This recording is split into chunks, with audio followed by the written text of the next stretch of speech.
Perrillos Podcast.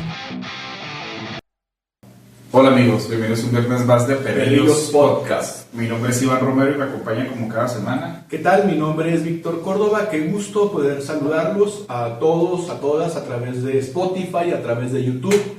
Y pues estamos de nueva cuenta aquí para tener un episodio. Queremos aprovechar antes de empezar el episodio para dedicar este programa a la memoria de nuestro queridísimo amigo Gerardo Asensio, que pues desafortunadamente se nos adelantó. Cuando estamos grabando este episodio, estamos recién pasando por esta situación dolorosa. Un abrazo para su familia y para todos los que también llegamos a ser familia en el trabajo, en la escuela. Nuestro querido Chencho, un abrazote allá hasta el infinito donde te encuentres.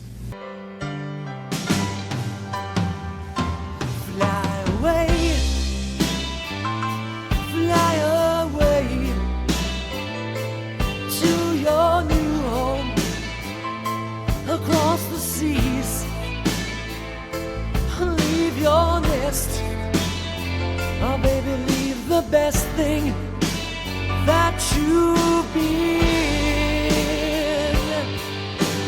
Whoa, whoa, whoa.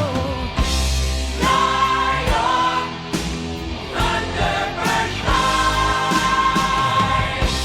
Lion, spread your wings to the sky. Y bien, Iván, ¿cómo estás? ¿Qué tal tu semana? Pues todavía triste, en shock por la partida del buen amigo Chencho, pero pues aquí estoy contento porque pues él ya está descansando y también porque tenemos un gran invitado, un gran amigo. Así es. Heriberto Ramírez Luján. Heriberto, bienvenido. Muchas gracias por aceptar Gracias la por invitación. Gracias a ustedes por invitarme. Y bueno, pues yo me uno al empezar por la pérdida de nuestro querido amigo Gerardo Asensio Vaca, Chencho, para todos nosotros. Así es. Y bien, pues el episodio de hoy va a tratar dándole una especie de continuidad a lo que habíamos en su momento platicado en el episodio anterior con Jonathan Sánchez Espejo. Vamos a darle cabida a docentes de la UACH que han desarrollado una serie de actividades en función de su formación y que obviamente eso ha permitido que su trabajo en el aula y todo lo que tiene que ver con la cuestión académica se enriquezca. Digamos que es una trilogía sobre lo que tiene que ver con el Día del Maestro, que aquí en México se celebra el 15 de mayo por estos programas, con Jonathan Sánchez, con Raúl Corral, con el buen Heriberto que ahora nos acompaña, para darle precisamente continuidad a esta línea. Y antes de meternos de lleno a, digamos, todo lo que tiene que ver con una serie de cosas muy puntuales que queremos platicar con él, vamos a pedirle al buen Heriberto que nos comparta una semblanza con quién es y cómo llega a la filosofía. Bueno, esa es la pregunta filosófica más difícil que me han planteado. Pero bueno, intentaré ilustrar con algunos aspectos biográficos de mi arribo a la filosofía. En mi condición de ser fronterizo, para quien nos escucha de otras latitudes, pues yo crecí en la frontera entre México y Estados Unidos, en donde confluyen el río Bravo y el río Conchos. Y bueno, pues parte de, digamos, de los ritos de paso era que en periodos vacacionales uno brincaba hacia el lado americano, hacia Estados Unidos, y trabajabas periodos determinados para ayudar a la familia, para ayudarse a uno mismo, y bueno, pues tener para los cuadernos, los libros, los uniformes. Pero digamos esos ritos de paso que en mi caso fueron entre los que serían 14, 16 años, pues me dieron una idea clara de lo que yo no quería. Está muy bien.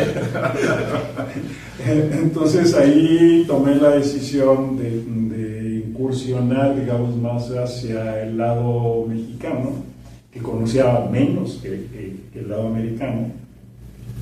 Y bueno, pues tomé una decisión que fue crucial en mi vida de venirme a la universidad sin ningún recurso pues explorar, digamos, esta parte. Así llego aquí a los 17 años, un agosto y un septiembre lluvioso todavía. El día que llego a pedir informes, me atiende nuestro ilustre ya desaparecido profesor Hildeberto Villegas, que era el secretario, era el único secretario que había. Me atiende en el mostrador y me dice, bueno, yo le digo que vengo a inscribirme y me pregunta ¿qué? Y pues filosofía y letras. Y me dice, no, es que es filosofía o letras. Bueno, la clásica confusión. En aquel entonces, pues bueno, decíamos de la información que ahora abunda tanto, y ahí tomó la decisión de que era filosofía. Y bueno, pues ya para mí la sorpresa mayor fue verme entre la lista de aceptados. Seguramente aceptaron a todo el mundo, pero bueno, para mí fue una grata sorpresa, y a partir de entonces pues ya empecé esta carrera, y pues bueno, la que me ha dado un sinfín de satisfacciones, y bueno, yo considero que ha sido una de las decisiones más acertadas de mi vida. Y bueno, para quien nos ve, nos escucha, ya hemos hablado en otros episodios de algunos lugares de Chihuahua. Por ahí en Qué Bonito es Chihuahua, creo que mencionamos a Ojinaga como esta zona fronteriza a la cual Heriberto se refiere, porque él es de Ojinaga, si mal no... Sí, exactamente, de ahí, y sí, pues es una zona desértica. Totalmente desértica. Bueno, semidesértica, pero muy calurosa. Sí. Bueno, quizá también eso contribuyó a que yo viniera a trabajar. Mi familia es de extracción agrícola, entonces trabajar en aquel entonces 42 grados centígrados era complicado. Lo asumí ahora diríamos, con estoicismo contemporáneo, pero bueno, también no era lo que yo quería para mí. No, es que quien ha estado en la época de verano en Ojinaga sabe que de veras se llega a temperaturas no solamente muy altas, sino intolerables, creo yo. Bueno, yo no la toleraría. O sea, yo he ido y bueno, me porto en regreso. Pero un amigo de nosotros, el buen Armando Villanueva, un saludo, dijo que hace muchos años, allá visitando a unas personas, hicieron el experimento tradicional de quebrar un huevo sobre el cofre de un auto y se frió con el calor del sol sobre el cofre del vehículo, ¿no? Es para darnos una idea. Sí, bueno, para nosotros era rutinario trabajar en esas... Yo pensé que almorzar eso, ahorrarse el aceite. No, eso es un experimento para probar lo extremo de las condiciones. Bueno, para nosotros la rutina era simplemente el cultivo agrícola. Empezábamos temprano, buscábamos el fresco de la madrugada para pues, terminar la jornada lo antes posible, pero bueno, por alguna razón eso, y bueno, creo que para muchas personas, bueno, pues eso no podía ser un horizonte prometedor. No, definitivamente. ¿Y por qué filosofía y letras, o por qué filosofía? O sea, viniendo de allá, ¿qué es lo que te rasca así como para decir, yo quiero estudiar filosofía? Pues generalmente está asociado a lo que a la educación previa preparatoriana, y pues tuve algunos maestros uno que había estudiado aquí en la UACH y que había tomado algún curso aquí en filosofía, y algunos amigos que a través del teatro me fueron dando una idea no de lo que era la filosofía, sino de que existía una escuela de filosofía. Y pues yo leí algunas cosas que tenían que ver con el marxismo, que en realidad debo decir que comprendía bastante menos que ahora, pero yo quería entender eso, yo quería saber de eso, y la única manera que yo encontraba que alguien me explicara pues era acudiendo a una escuela de filosofía, ¿no? Y eran tiempos, estamos hablando de segunda mitad, casi finales de los 70, donde todavía se vivía una gran efervescencia del marxismo en el mundo. Y bueno, pues a muchos nos inquietaba eso, su lado, digamos, contestatario de justicia distributiva y todo lo demás, en un momento de un país pues plagado de injusticias y de desigualdades sociales, ¿no? Entonces eso era atractivo para muchos de nosotros. Debo decir que se veía la revolución pues prácticamente a la vuelta de la esquina, entonces era una letra viva en la que uno quería pues saber más, entender como un instrumento de cambio para todo eso que anhelábamos. Pero fíjate, es que interesante porque estamos hablando de un acercamiento a la filosofía a través de un aspecto meramente contextual. Es decir, estaba en boga determinada lectura y determinada forma de abrazar el marxismo. Y finalmente estamos hablando de un interés de la filosofía por una cuestión que está vinculada a un espectro propiamente ideológico, porque aunque Marx era también economista, nosotros varias generaciones abrevamos de su herencia desde una perspectiva más bien ideologizada hacia cuestiones políticas. Pero tú, Heriberto, te has venido especializando en áreas de la filosofía más bien vinculadas a la ciencia, no tanto a las ciencias sociales como tal, porque tienes hasta una investigación sobre Newton, si mal no recuerdo. Sí. ¿Cómo vas de esa filosofía de índole marxista hacia la otra filosofía que de alguna manera también representa la parte más importante de todo lo que es el quehacer reflexivo de la filosofía? Bueno, para hacer el brinco más no tan amplio, atenuarlo un poco.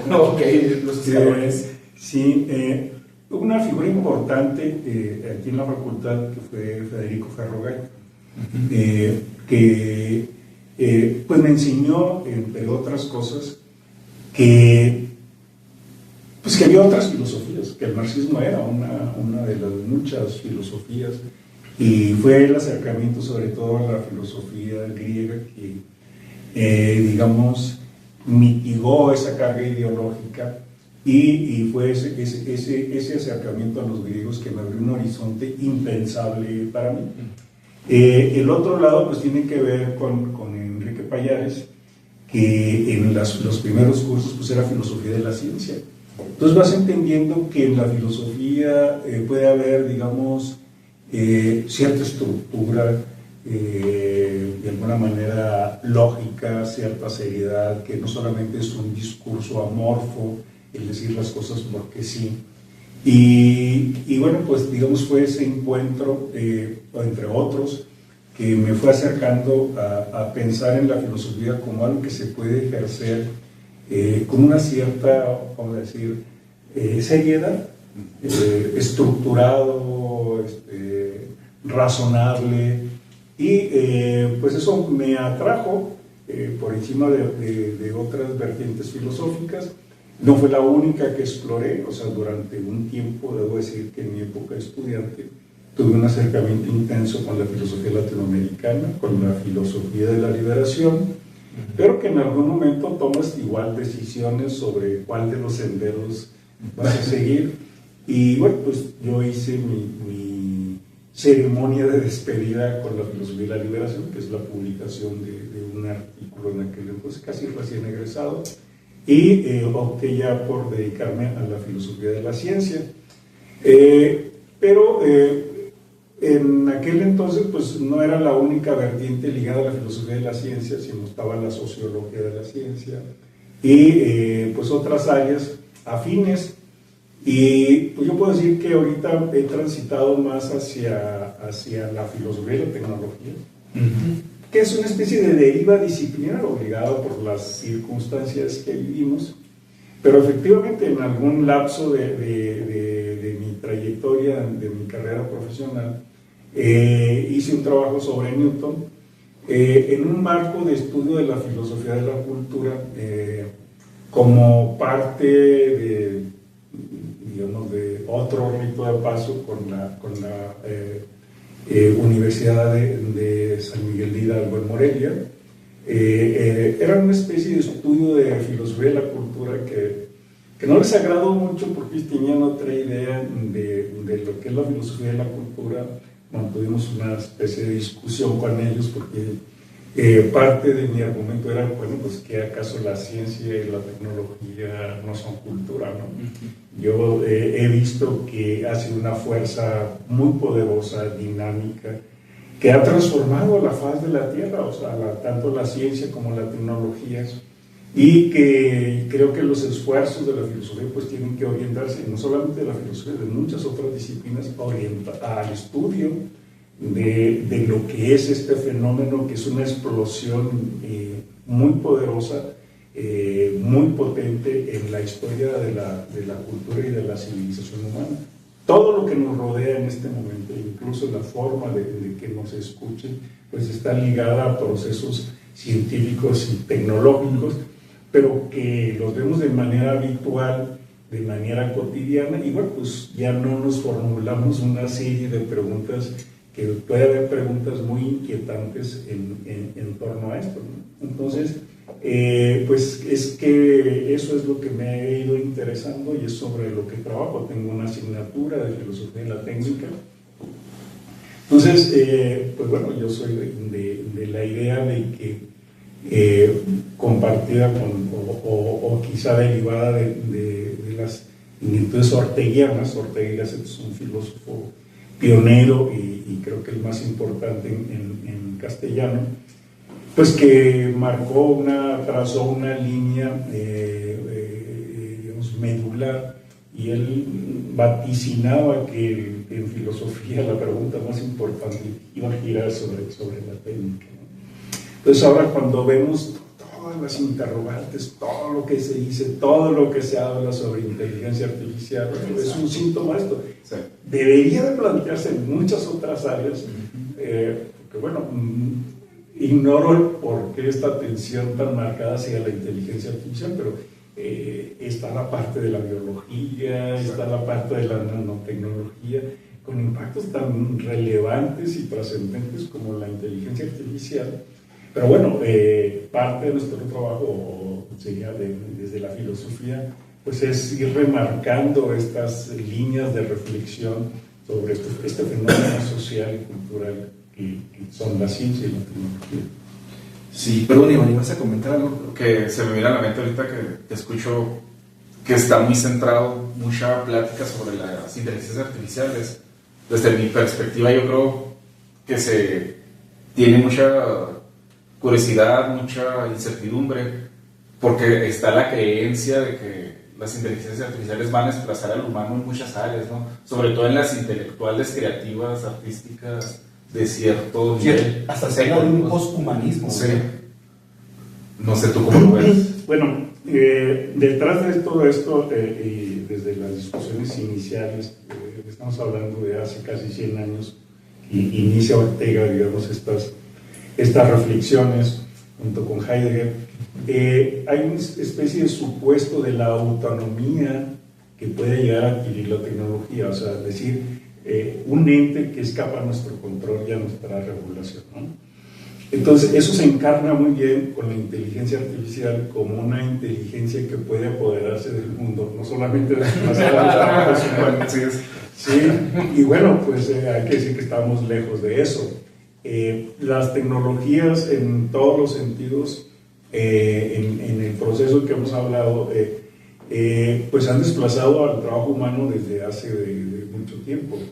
La domesticación de los animales, el uso de máquinas, pues han ido desplazando el trabajo humano, y a veces pienso para bien, porque quien ha tenido o ha vivido, como en mi caso, la idea de trabajar con el cuerpo, con el puro cuerpo, y que a diferencia de que una máquina haga tu trabajo, pues decir, Claro. descansas y dices, oh, qué maravilla. Hablar con un tractor. Sí. Entonces, bueno, desde luego que la inteligencia artificial pues representa lo mismo, grandes ventajas que puede representar ciertas amenazas. O sea, es el doble filo que siempre tiene la tecnología. O sea, no podemos ver simplemente consecuencias benignas, sino que también puede acarrear consecuencias nocivas. Entonces, el asunto para nosotros es cómo regular, o si es regulable eso o no. Si asumes que la inteligencia o la tecnología puede ser autónoma y que por sí mismo tiene una dinámica y que toma decisiones sobre las cuales nosotros no hacemos más que adecuarnos a esa tecnología, pues bueno, pues la ética sería insuficiente y no tendría caso, ni siquiera que nos lo planteáramos, ¿no? Yo no comparto esa idea, yo sí creo que tenemos que establecer regulaciones. Me parece que la ética por sí misma puede que no sea suficiente, sino que hay otras formas de coacciones políticas, económicas, que tienen que ayudarte a regularlo, ¿no? Ahorita está de moda el efecto Bruselas, de cómo los europeos, antes que nadie, tomaron la iniciativa de regular la inteligencia artificial, ¿no? ¿Por qué? Porque, bueno, contrariamente a lo que hizo Estados Unidos con la actual administración, fue liberar todas las restricciones que había sobre inteligencia artificial. O sea, también puede ser una grave amenaza. O sea, la inteligencia artificial también está teniendo efectos no deseables, este debilitamiento de la democracia, de la participación ciudadana. Es, digamos, no solamente serio, sino es peligrosa, es perniciosa, y bueno, pues por eso es el trabajo, digamos, desde la filosofía, el ser críticos y reflexivos sobre este fenómeno. Claro. Oye, hablabas de algo ahorita muy padre, hablas de un seminario que impartes que es Filosofía de la Técnica. Sí. Y es otra cosa que también queremos platicar contigo. Finalmente llegas a la filosofía a partir de la experiencia que nos dijiste, que no, yo acá no me voy de este lado, camino para allá. No me importa si es filosofía. Esa anécdota. Sí, y letras, o es filosofía o letras, pero la filosofía. Y luego, ¿cómo derivas hacia lo que es la práctica docente? ¿En qué momento empieza tu enfilarte por el camino de la docencia? Bueno, esa es otra, digamos, vertiente de mi vida, de antes de estudiar filosofía. Yo quería ser maestro. No. Había algunas posibilidades de ser maestro. Egresado de preparatoria, te ibas a Guadalajara, establecías algo que se llamaba nivelación pedagógica y con eso te hacías una plaza de maestro.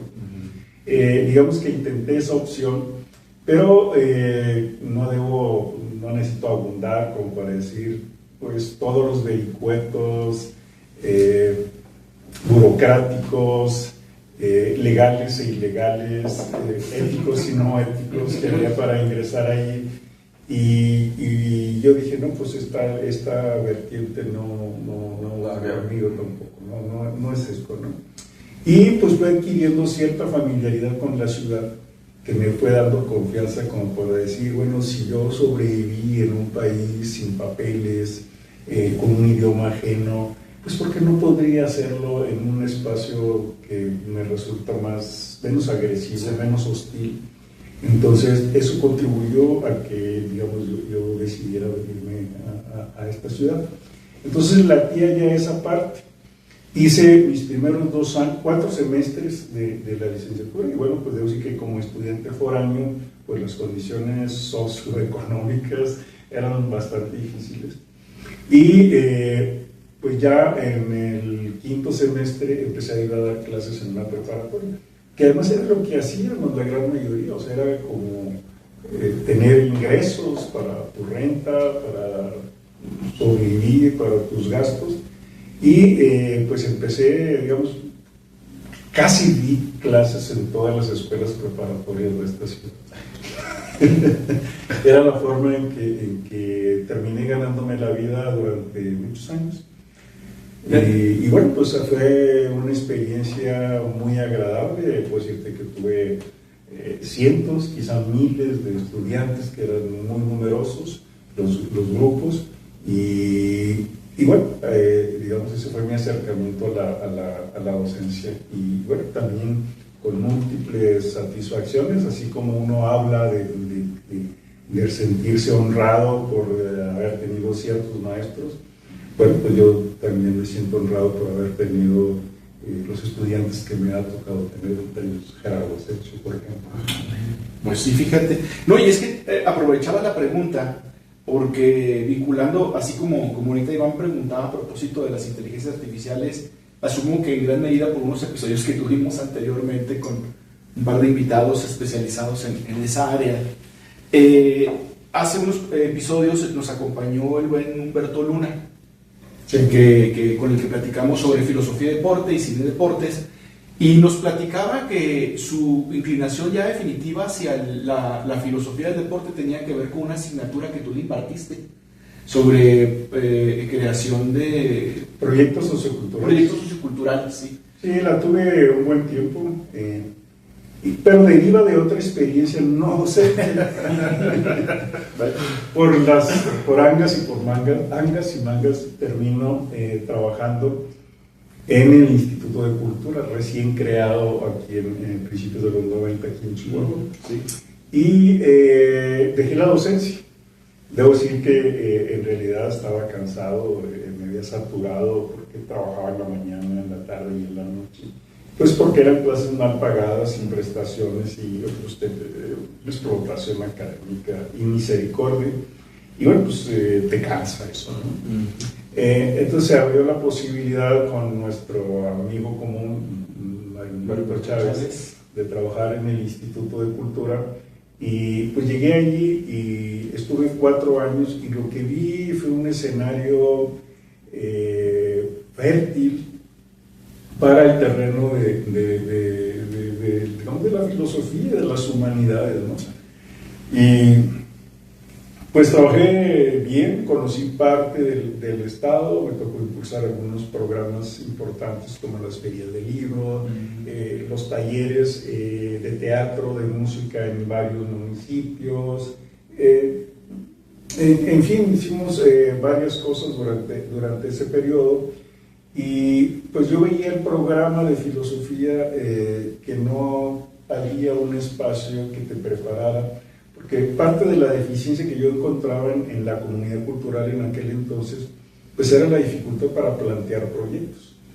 O sea, te decían, yo tengo tales necesidades, pero cuando tú les pedías, bueno, pues hágame algo por escrito, pues no, te lo platicaban bien, pero tú con eso no podías ser un gestor, digamos, administrativo para que fluyeran recursos y demás. Y ya cuando se dio la oportunidad, yo ya aquí en la facultad, presenté esa iniciativa y fue aceptada y pues creo que ha tenido buenos resultados. Ya no tengo esa asignatura, pero bueno, pues da gusto escuchar ese tipo de comentarios. Sí, porque finalmente digamos que la especialidad filosófica de Humberto Luna derivó de una práctica que tuvo que llevar a cabo en tu clase, ¿no? De decir, pues me gusta el deporte, voy a ver qué hay entre filosofía y deporte, y que va encontrando una beta que explorar a partir precisamente de gestión de proyectos culturales.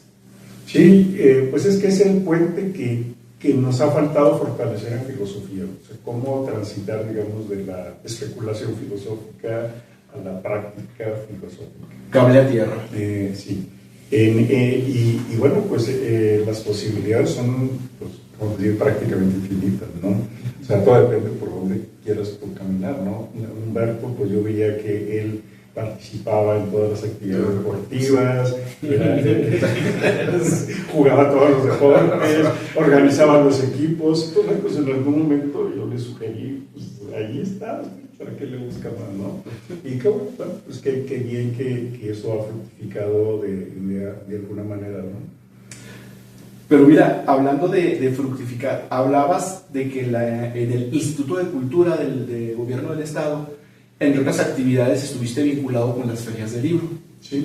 Y yo me pongo a pensar, pues sí es cierto, Heriberto fue nuestro director editorial durante muchos años aquí en la universidad. Bueno, esa es otra parte. Sí. Y es más, mi primer libro me lo publicaron bajo la dirección de editorial de Heriberto. Entonces, muchas gracias, Parcial. Bueno, es que, pues, ya tengo 65 años. Entonces, pues, ha llovido, bueno, falta que llueva más, pero ya llovió un rato. Y pues antes de estar yo en el instituto, pasé por lo que fue el departamento editorial de la universidad. Y Pues digamos que fue un antecedente al Instituto de Cultura porque yo también dejé de dar clases ya en ese periodo. Entonces, en aquel entonces el director o el jefe del departamento editorial era nuestro querido y amado maestro Arturo Recobobio, que me dio un espacio ahí y aunque no duré mucho tiempo exactamente ahí en el departamento, pues incursioné en otras áreas de la universidad. Luego ya de ahí fue que pasé yo al Instituto de Cultura. Se acaba el trabajo en el Instituto de Cultura por periodos sexenales y demás, y pues me entero que hay una vacante en el área editorial de la universidad, entonces pues nuevamente levanto la mano y trabajo ahí un periodo muy prolongado, quizá demasiado, de 22 años. El proyecto estaba algo alicaído y pues con ánimo y con metodología de lo que yo había aprendido ya en el Instituto de Cultura, un poco diríamos de ingeniería cultural, aquello fue floreciendo, fue creciendo y pues tuvimos la suerte de encontrar autores prolíficos como tú y como otros autores universitarios. Y el catálogo universitario, pues, digamos, de ser incipiente, pues se ha robustecido de una manera linda, y ahí está para la disposición de los lectores. Pero bueno, pues todo esto de los libros, las lecturas, pues es algo que atraviesa, digamos, es un eje transversal que está en la filosofía y que pues uno lo va aprendiendo de mucha gente, ¿no? Sí, lo que pasa es que es muy cierto, uno se pone a pensar en una universidad pública debe tener entre sus actividades principales cuestiones como una producción editorial grande, sólida, que permita crecer desde adentro hacia afuera y con lo que venga de afuera también enriquecer una orquesta sinfónica, ballet, todo aquello que se convierte en una inversión de otro tipo, ¿no? Que no es propiamente la inversión rentable de a partir de aquí va a entrar un capital enorme monetario en la universidad, sino que es un valor simbólico, cultural, y que de alguna manera justifica o explica la razón de ser de la universidad. Y en ese sentido, pues un trabajo editorial como el que tú te aventaste durante muchos años, que dejó una senda ya marcada para lo que vino después y venga después, pues forma parte, ¿no?, también de ese tipo de inercia, de situaciones. Bueno, las universidades públicas mexicanas, nosotros que somos trabajadores universitarios, ¿sabes? O sea, hay tres funciones básicas: investigación, docencia y difusión. Y pues la difusión, digamos, es el puente, otra vez, que permite establecer vínculos con un sector más amplio, no solamente la comunidad académica, sino la comunidad, la sociedad en general, ¿no? Entonces, hacer investigación que no publicas, o el ejercicio docente que no establece esos lazos del conocimiento con estudiantes y más allá, pues está atro, que está incompleta. Entonces la difusión, el trabajo editorial es parte de ese trabajo de difusión, y que además, bueno, pues puedo decir que disfruté muchísimo cada nuevo título, cada nuevo material, pues era fuente de satisfacción para los autores, para los lectores y para nosotros de editores, ¿no?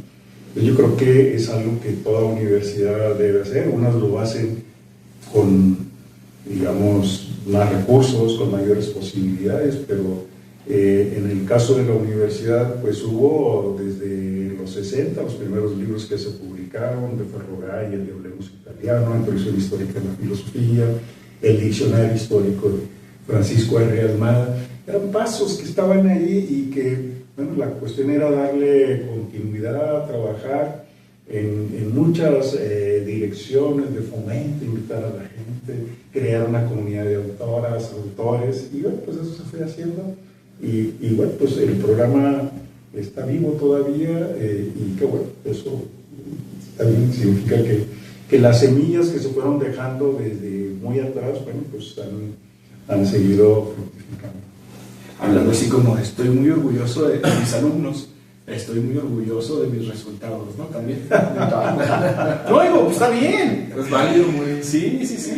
Como decía mi amigo Salvador Romelí, suele decir, hace mucho que no lo veo, es que si yo no hablo de lo que hago, ¿quién lo va a decir? Sí, pero era mi trabajo, ¿no? Yo lo hice con mucho gusto, ¿no? Y tampoco uno tiene que estar aferrado siempre viendo hacia atrás, ¿no? Claro. Y bueno, pues si hay buenos comentarios, hay buenos resultados, bueno, está bien, significa que los recursos, los fondos públicos estuvieron bien utilizados y esperemos que así sigan. Ojalá. Sí, así es.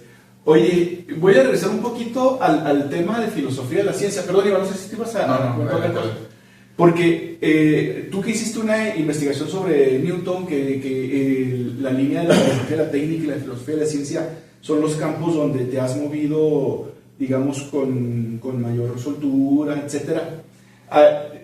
¿Tú qué sabes y qué opinas de esta historia que dice que tanto Leibniz como Newton desarrollaron la misma teoría del cálculo, creo que el cálculo integral, de manera simultánea, sin conocerse al mismo tiempo, y que se ha traducido en un debate a lo mejor muy superficial con respecto a, no es cierto, le pertenece a uno, no es cierto, le pertenece al otro? Desde tu perspectiva, que he estudiado el ámbito de la filosofía y particularmente filosofía de la ciencia, ¿qué opinas de esa situación? Bueno, pues es un tema de historia de la ciencia y en el caso de la historia de la ciencia se habla de, que no es el único caso, se habla de descubrimientos simultáneos. Sí. Es muy interesante porque significa que la verdad es posible y que puedes conocer el mundo de manera, con vías de acceso diferentes, ¿no? Se discutió mucho en su tiempo de quién era la prioridad. Finalmente se llega al consenso que ambos, ¿no? Por diferentes herramientas, con diferentes formas, como les digo, no es el único caso, o sea, hay varios ejemplos en la historia, pero también te dice de que eran los problemas de la época, o sea, quizá no podía, a lo mejor no eran ellos, pero iban a ser otros poco después y demás, ¿no? Y no sabemos si hubo más simultáneos que no dieron a conocer su trabajo. Exacto. Y bueno, pues mi trabajo de Newton pues tiene otra raíz con diferentes cruces, ¿no? Mi trabajo tiene que ver con la teoría óptica y la teoría del color. Yo venía trabajando, mi interés estaba en el fenómeno del color, que está a sus raíces de mis clases de secundaria, de mis clases de física con el maestro Camilo Muñoz, que el experimento de la refracción de la luz, pues bueno, para mí era deslumbrante en aquella época. Y cuando estamos en el proceso de impresión, yo como un novato le pido mi impresora en el departamento editorial, imprímeme esto, lo quiero a color, y él me dice, bueno, se ve que tú aquí era recién llegado, ¿no?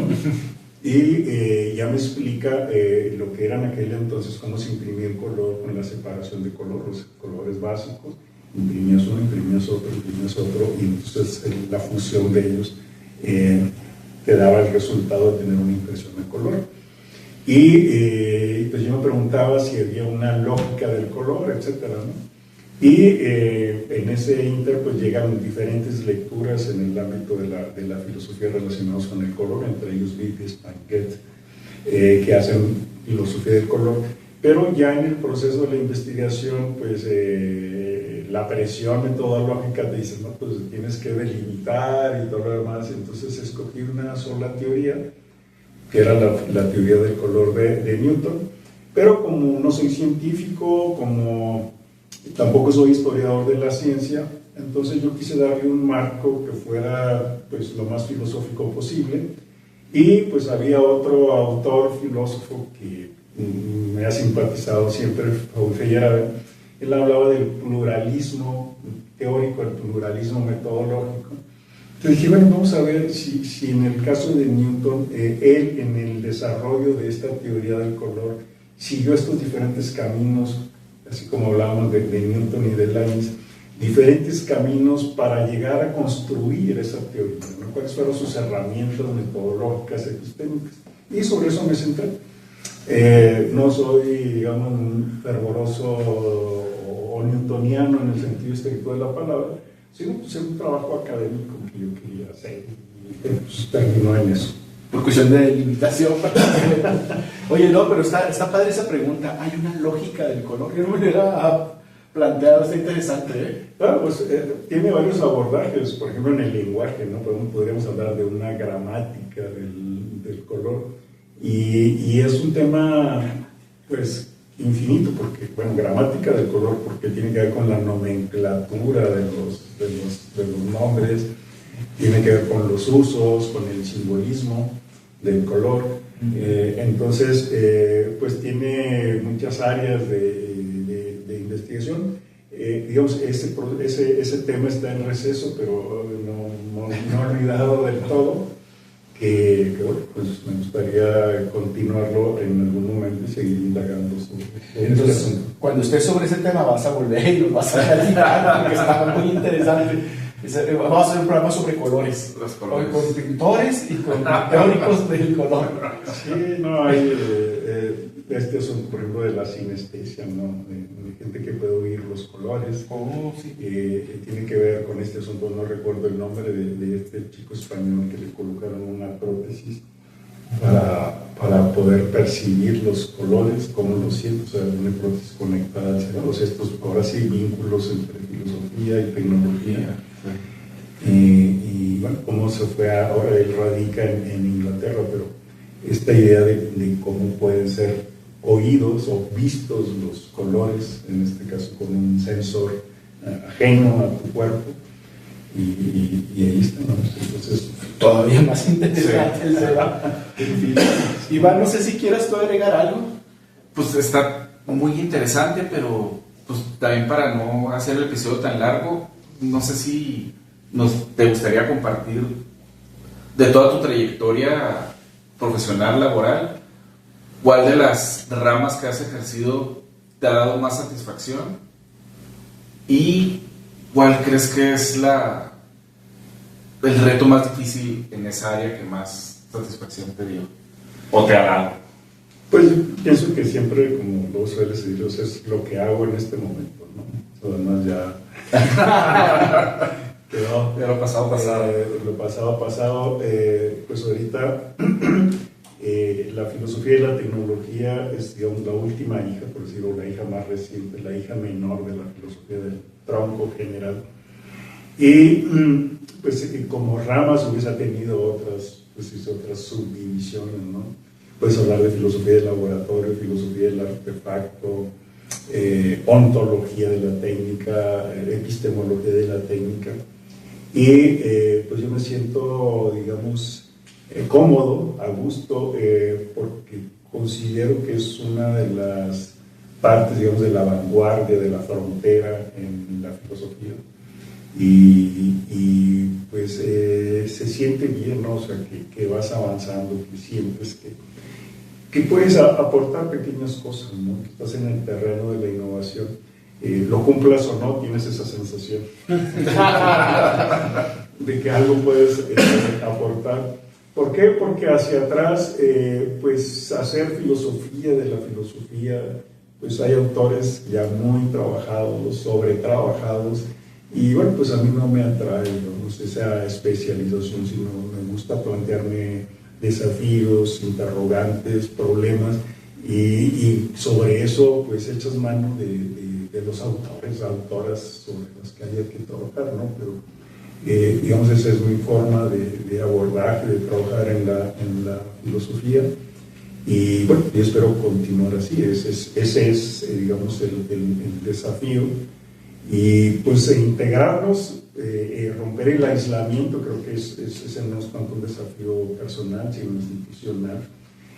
Romper el aislamiento en que nuestra ubicación geográfica a veces nos tiene, a pesar de que hay muchos recursos tecnológicos para integrarte, bueno, pues a veces sigue siendo complicado. Entonces, bueno, pues hemos trabajado en otros proyectos de integración de la filosofía en el norte de México, pero bueno, pues también hay que integrarnos al centro, al sur, y pues con la parte iberoamericana, con la parte española, con la parte latinoamericana. Entonces, pues estamos en eso, ¿no? Estamos trabajando. Si todo resulta bien, el próximo mes estaremos en República Dominicana, en el quinto Congreso Iberoamericano de Filosofía de la Ciencia y la Tecnología, Bueno, este programa sale en mayo. por lo cuyo tanto- tema central es la inteligencia artificial. Ok. Muy bien. Volvemos. Sí. Ok. Entonces, voy con un grupo de colegas, con Javier Arango, con Ricardo Espinosa, que tendremos una mesa. Si todo resulta bien, bueno, pues estaremos con la digna representación de esta honorable Facultad de Filosofía y Letras y de la Universidad Autónoma de Chihuahua. Pues que así sea. Sí. Que así sea.